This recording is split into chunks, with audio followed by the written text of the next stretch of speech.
എന്ത് ചെയ്യുമോ അമ്മച്ചി? എടാ നല്ല അടിപൊളി തട്ടുദോശ കഴിക്കാൻ പോവാടാ. തട്ടുദോശ ഓംലെറ്റ് നല്ല ലൂസ് ചമ്മന്തിയും ബീഫും. പോയാലോടാ, നീ വാച്ചോടി ചോദിക്കുക. ഇതുപോലത്തെ ചെറിയ ചെറിയ ആഗ്രഹങ്ങളൊക്കെ ഉണ്ടെങ്കിലേ അതങ്ങ് പെട്ടെന്ന് നടത്തിയേക്കണം. ഒട്ടും താമസിപ്പിക്കണ്ട. ഞാൻ ദേ പോയി ഒരുങ്ങിയിട്ട് വന്നു കേട്ടോ. പെട്ടെന്ന് തന്നെ ഓടി വന്ന് വണ്ടിയിലോട്ടങ്ങ് കയറി നേരെ തട്ടുകടയിലോട്ട് എത്തി കേട്ടോ. അവിടെ ചെന്നപ്പോൾ എനിക്കൊരു കാര്യം മനസ്സിലായി. എന്നെപ്പോലെ തന്നെ ഒരേ മൈൻഡിലാണ് ഇവരെല്ലാവരും നിൽക്കുന്നത് എന്നുള്ളത്. കാരണം എല്ലാവരും ദോശയാണ് കേട്ടോ ഓർഡർ ചെയ്തത്.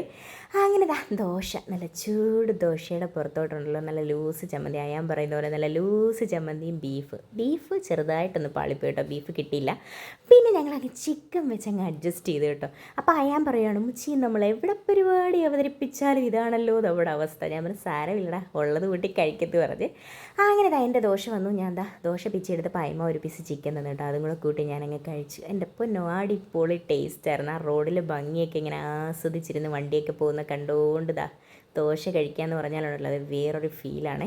അങ്ങനെ ഒരു ലിവർ റോസ്റ്റ് ഓർഡർ ചെയ്തു. ഞാനും പിള്ളേരും കഴിക്കത്തില്ല കേട്ടോ. പിന്നെ ഒറ്റയ്ക്കിരുന്ന് അവിടെ ഇരുന്ന് കഴിക്കുന്നുണ്ട്. ഞാൻ പിന്നെ ഒരു ഡബിൾ ഓംലേറ്റ് ഓർഡർ ചെയ്തു. ഞാൻ ഓർഡർ ചെയ്യുന്നുണ്ടപ്പോൾ അയാനും വേണമെന്ന് പറഞ്ഞാൽ അയാനും ഓർഡർ ചെയ്തു. അങ്ങനെ അയിമ പിന്നെ ചിക്കൻ ഉണ്ട്, വേറെ ഒന്നും വേണ്ടല്ലോ. പിന്നെ ഒരു ഓംലേറ്റും കൂടെ ഓർഡർ ചെയ്തു. അതെല്ലാവരും കൂടെ ഇട്ട് പിച്ച് ചീന്തുമായിരുന്നു കേട്ടോ. അങ്ങനെ ഫുഡടി എല്ലാം കഴിഞ്ഞു.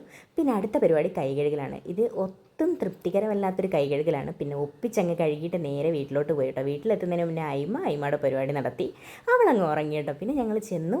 വായൊക്കെ വൃത്തിക്ക് ആദ്യം തന്നെ കഴുകി കേട്ടോ. എന്നിട്ട് മാറിയിരിക്കുക, തൂങ്ങി പിടിച്ച് വയറൊക്കെ അങ്ങ് ഓവറായിട്ട് നിറഞ്ഞു പോയി കേട്ടോ. Okay, by.